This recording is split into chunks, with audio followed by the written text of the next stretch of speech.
Day po sa atin mga paps at mga customer. So, i-share ko lang yung biyahe ko kagahapon na linggo kasi may customer akong actually apat yung nung booking ko kagahapon pero dalawa yung nagreklamo kasi nga sabi nila, "Sir, bakit ang tagal nyo, linggo naman ngayon, bakit ang tagal makarating sa drop off?" So, medyo sinagot ko siya na syempre na ano na rin ako kasi tawag ng tawag at saka text. So, ayan, mayroon tayong ilalagay ko dyan sa link yung kanilang ang conversation namin. So, syempre, triggered na rin ako kasi nga, para sa totoo lang, nakakainis yung ganun tawag ng tawag.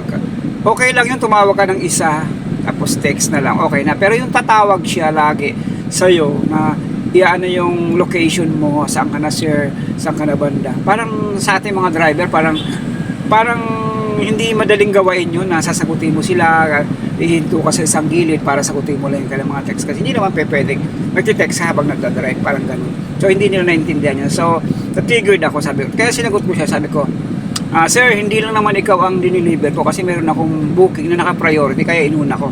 So tumigil siya, and then pagdating ko dun sa drop-off, syempre nagkaroon kami ng parang nahiya ako kasi hindi ako makatingin sa kanya kasi sinagot ko nga siya ng pabalang. So, sa akin kasi, ayaw ko kasi minsan nakakasakit ng kapwa. Hindi minsan, pero ayaw ko talaga nung mayroong parang wall.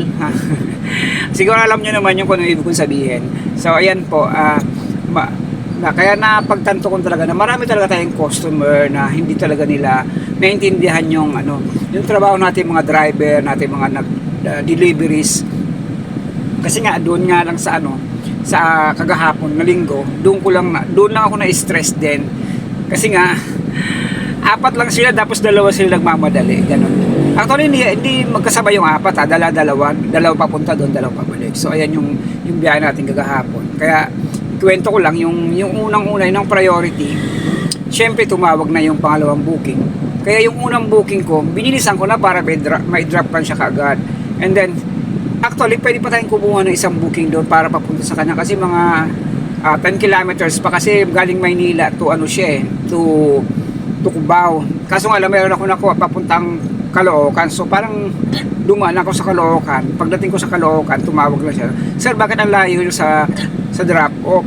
Dapat 29 minutes lang dito ko na sa Cubao." Sabi ko naman sa kanya, yun nga, mayroon akong naka-priority na booking papuntang Caloocan kaya inuna ko. So pero ang ending, since tumawag na sa akin, syempre na-triggered na ako.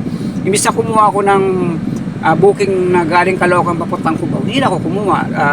Inuna ko na talaga siya. So kaya sinagot ko siya na, "Okay sir, hindi lang naman ikaw yung diniliver ko, meron kasi naka-priority." Which is totoo naman talaga. So yan, ang ending niyan, nagmamadali tayo para i-deliver yung kanyang parcel at hindi tayo nakakuha. So medyo lugi tayo sa ganung scenario. Kaya nga dapat alam din ng mga customer kung ano yung papadeliver nila, pooling ba yan, regular ba yan o priority. Kung nagpa-priority sila, syempre mas mabilis yon kasi nga uunahin yung kung ng driver, di ba? Uunahin natin yung priority.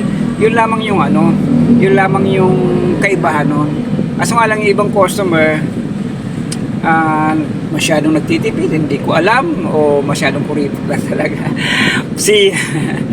Peace doon sa mga customer na tatamaan ito, huwag nyo na ako i-bash. So maraming salamat doon sa mga nakakaintindi. And then yan yung kalakaran natin ng ngayong January. So ayan, pwede pa rin tayong kumuha ng 3 booking kahit na may long rides, may priority, pwede pa rin tayong kumuha ng booking. Kaya doon sa mga customer natin na nagtataka sila bakit ang tagal, actually pwede naman talaga sabayan yung mga booking nyo kahit naka-priority kayo, naka-regular. So ayan po yung natin, yung ayan lang po yung ibig nating sabihin na kahit po kayo naka-priority, pwede po talagang sabayan ni Lalamove yan kasi nga hinati-hati yung pair ni Lalamove. So yan lamang. So at doon naman sa mga driver natin, na mga baguhan, alam ko napakarami ng mga baguhan ngayon, mga driver kasi pag pupunta ko sa isang warehouse, sasama-sama kami, may rider, may driver, so may mga truck, kotse, tsaka motor.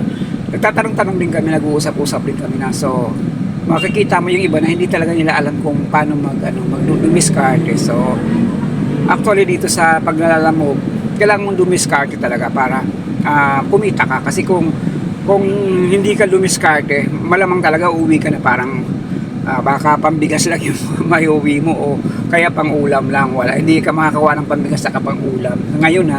Kaya December kasi medyo maganda. So bakit nasabi ko na maganda kasi medyo although mga 3 weeks naman ako nakabiyahe ng December, pero naka-hits pa rin ako ng mga 70k ng December kasama gasolina no. So kung halimbawa alisin mo yung gasolina ng mga 50k yun yung December ko, which is okay na. Pero 3 weeks lang yung biyahe ko na yun kasi nga nagkasakit tayo, tinamaan tayo ng super flu. So medyo pumayat nga tayo nakaraan kasi tinamaan tayo ng super flu, and the same time nagda-diet din tayo dahil diabetic nga tayo. So yan lamang. So sana may natutunan kayo doon sa mga customer na medyo alakarin sa pagbubook. So intindihin nyo na kahit po naka-priority kayo, pwede pa rin po kayong sabayan.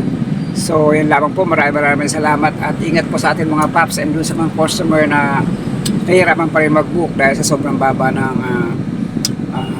fare ni talagang ganun po. So ugaliin lang po natin mag-tip kahit paano, o kaya magbigay ng mag-notes kung halimbawa medyo kayo natatagalan sa pag-book. Alam ko napakahirap mag-book kasi marami rin ako na-encounter ng mga customer na, sir, kanina pa ako dito umaga, hapon na wala pa rin ma-accept. Paano nga, nakita ko yung kanyang fare, so hindi mo na siya nagdadagdag o nag-additional doon sa kanyang booking. So talaga mahirapan siya, sobrang baba.